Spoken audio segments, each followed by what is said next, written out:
Welcome to my channel, a space dedicated to exploring the unknown and unveiling forgotten legends.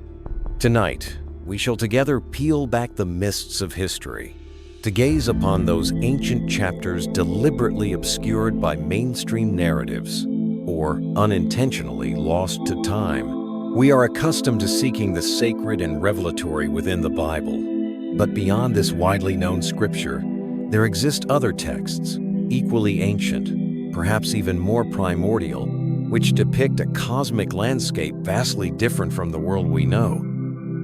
Among these buried records, the most striking, and indeed the most controversial, is undoubtedly the Book of Enoch, a work that once circulated widely within early Jewish and Christian communities, even considered canonical by some early church fathers. Yet ultimately, in the sifting sands of history, it was excluded from the sacred scriptures by most denominations. Why would a document once so significant meet such a fate? What exactly did it record that led later theologians and authorities to marginalize it, even deem it heretical? Tonight, we delve into the heart of the Book of Enoch to seek out the astonishing accounts of fallen gods. These beings once walked in heaven, stood beside the divine throne, yet due to a fleeting thought, or perhaps a more complex cosmic game, they plummeted from the pinnacle of glory.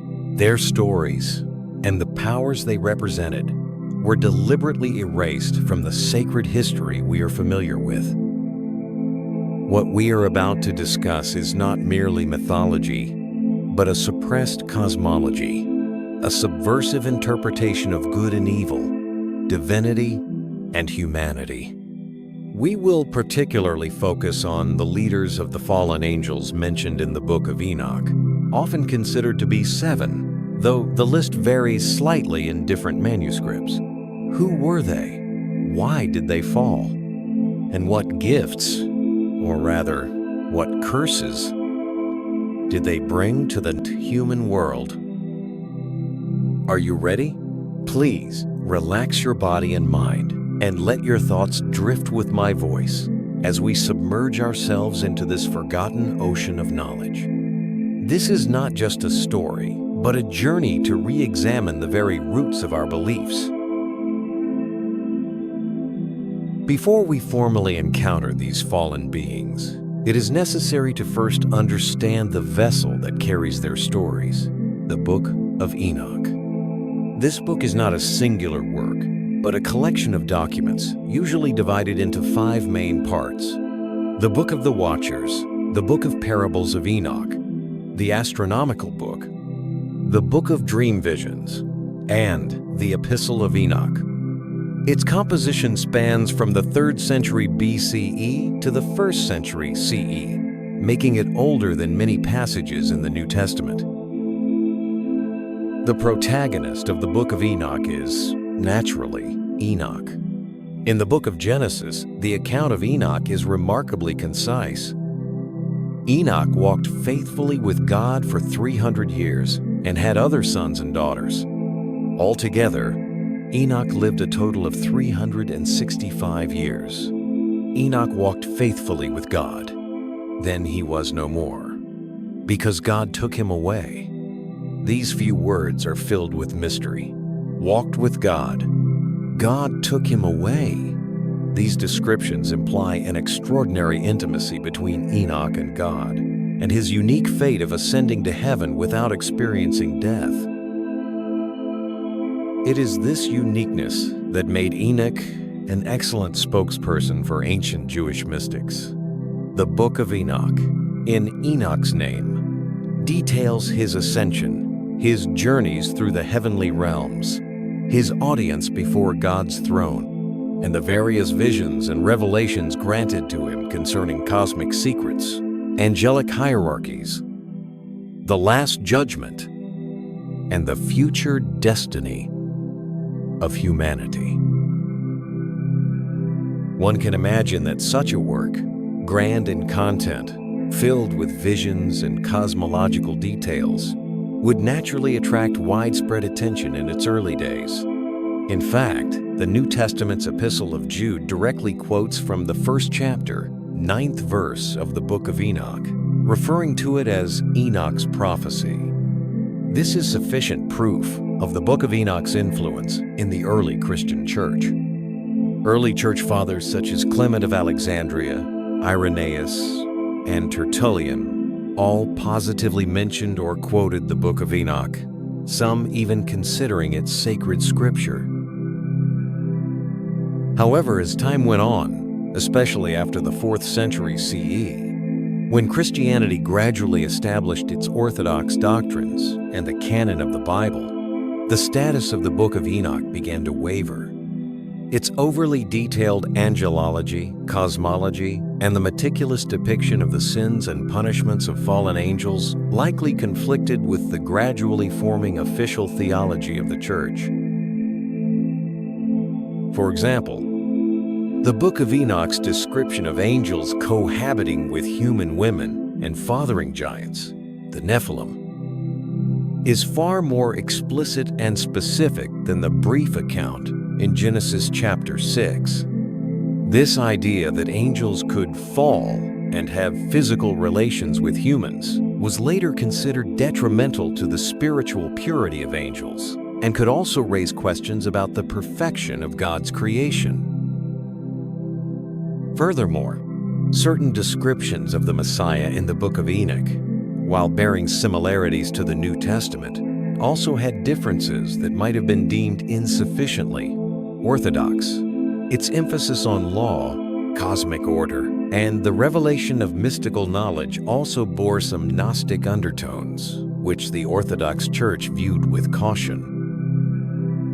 Ultimately, apart from the Ethiopian Orthodox Tewahedo Church, which has fully preserved the Book of Enoch as part of its biblical canon, the vast majority of Christian denominations in Judaism excluded it, relegating it to the category of pseudepigrapha or apocrypha. It became like an underground river flowing beneath official history, though no longer openly surging. It continued to exert its profound influence in theological, literary, and mystical traditions. To be forgotten does not mean to not exist. Sometimes, what is deliberately concealed hides a power more primal and more potent. And at the core of the Book of Enoch are precisely those fallen angels known as the Watchers and their leaders. The most startling, and indeed the most captivating part of the Book of Enoch is undoubtedly the story of the Watchers. This section is primarily concentrated in the Book of the Watchers. Watchers means those who are awake, or the vigilant ones. They were originally angels sent by God to earth to watch over and guide nascent humanity. Their task was observation, guardianship, not intervention. They were like the stars suspended in the night sky, silently illuminating humanity, still in its period of ignorance, with their holy radiance. However, as the ancient proverb says, he who fights with monsters should be careful, lest he thereby become a monster. And if thou gaze long into an abyss, the abyss will also gaze into thee. These watchers, who should have remained detached, gradually became attracted to the beauty of human women through their daily observations. The Book of Enoch, chapter 6, records, "And it came to pass when the children of men had multiplied, that in those days were born unto them beautiful and comely daughters.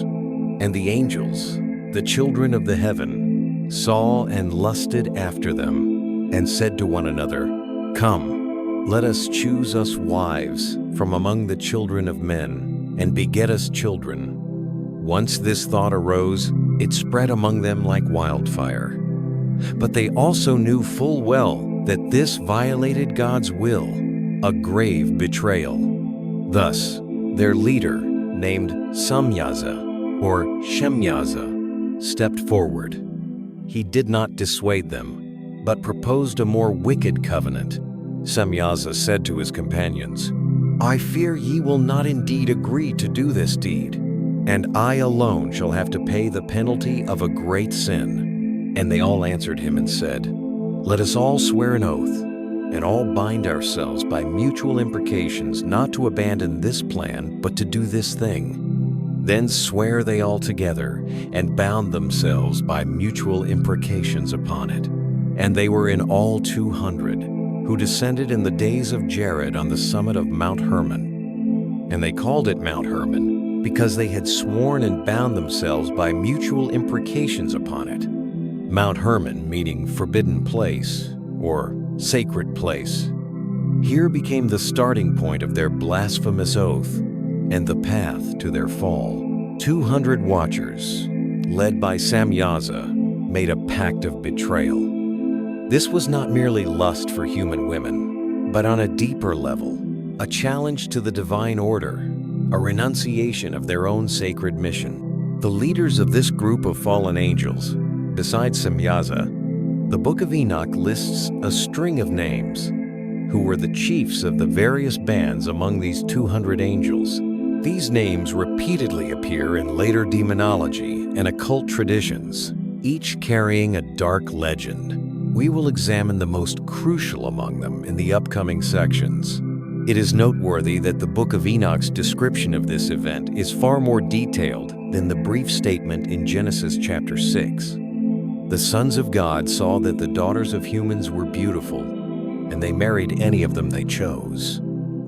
It reveals the organized, premeditated nature of the fall, and the angels' internal struggles leading to their ultimate collective descent.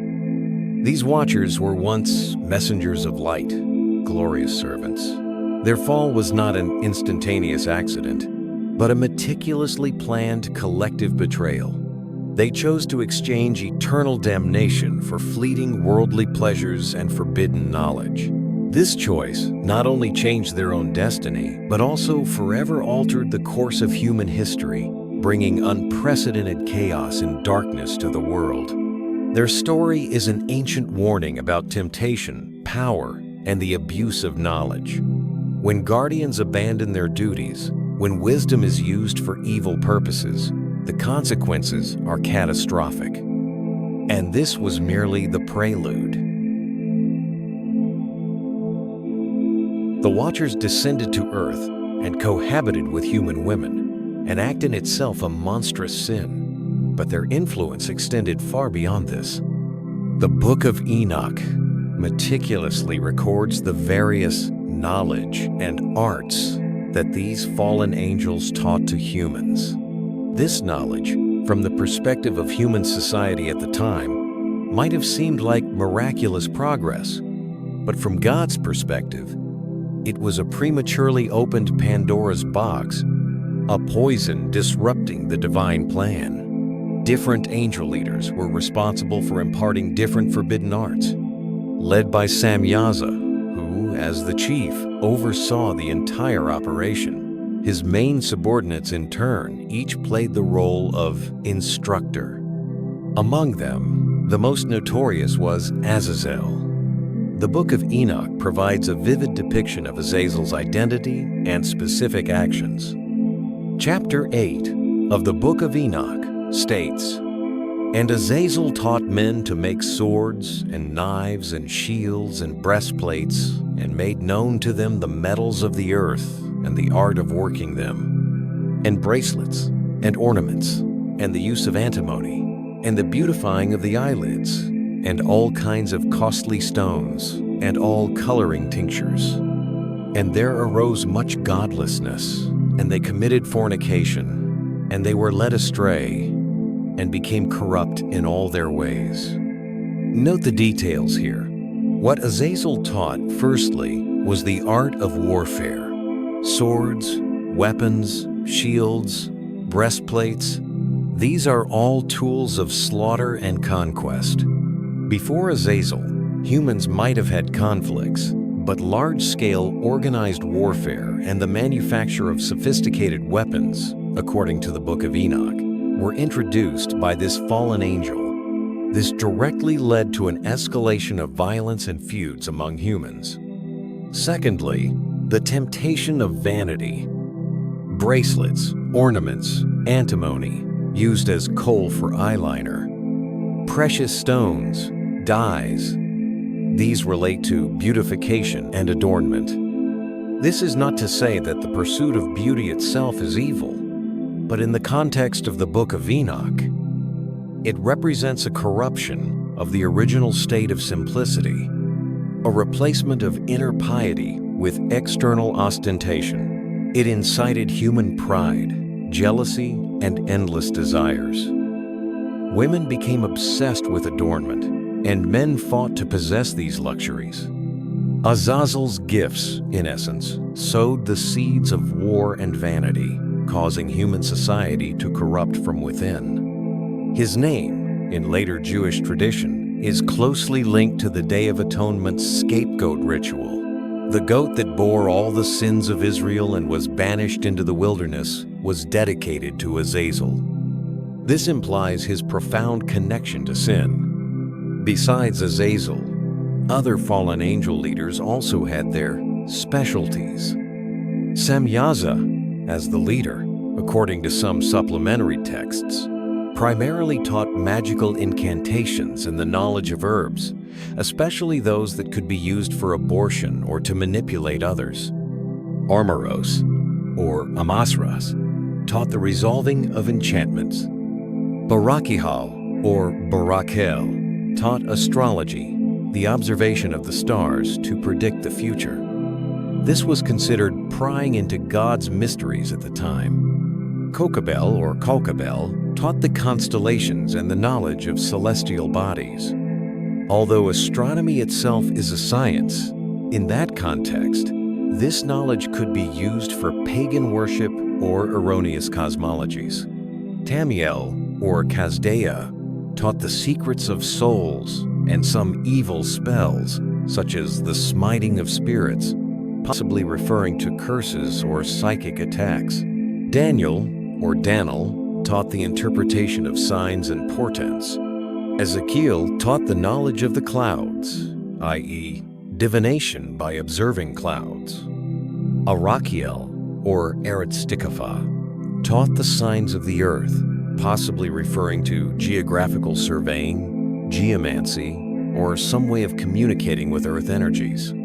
Shamsiel, or Samsapil, taught the signs of the sun, related to sun worship or associated mystical knowledge. Sariel, or Suriel, Uriel, taught the course of the moon. Although Uriel is usually considered a positive archangel, the name Sariel, Uriel also appears in some lists of fallen angels, suggesting the duality of knowledge. He might have revealed the moon's connection to tides, female cycles, and even certain mystical powers, which, if misused, would have dire consequences. The impartation of this knowledge was like opening the floodgates. It granted humans seemingly powerful abilities in a short time, but it also caused humanity to deviate from the developmental path originally set by God. Magic, divination, warfare, vanity, these elements intertwined, filling the earth with sin, violence, and injustice. The Book of Enoch depicts a world rapidly corrupted by the spread of forbidden knowledge. The Watchers, far from guarding humanity, became catalysts for human depravity. The gifts they brought ultimately became shackles binding human souls. This raises a profound question. Is knowledge itself neutral, or are there certain kinds of knowledge that are untimely or even harmful for humanity at a specific stage? The Book of Enoch seems to provide an affirmative answer. In the divine order, the acquisition of knowledge needs to be matched with spiritual growth. Premature, excessive, or wrongly acquired knowledge only brings destruction. These fallen angels were not condemned merely for intermarrying with human women. Their greater sin lay in abusing their own power and knowledge, carelessly disseminating mysteries that should have belonged to the divine realm to a humanity not yet prepared, thereby unleashing chaos and corruption that swept across the entire world. And all of this was merely a prelude to a greater catastrophe. For the union of the Watchers and human women also gave birth to even more terrifying beings.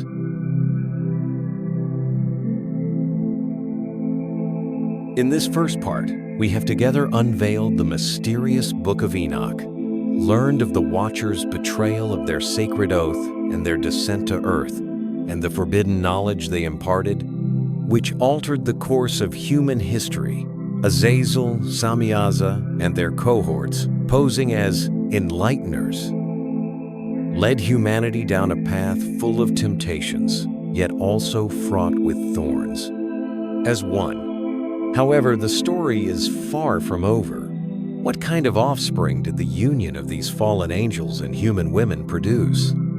What disasters did these beings, known as the Nephilim, or giants, bring upon the world? And how would heaven respond to this unprecedented rebellion? What crucial role did Enoch himself play in this cosmic conflict?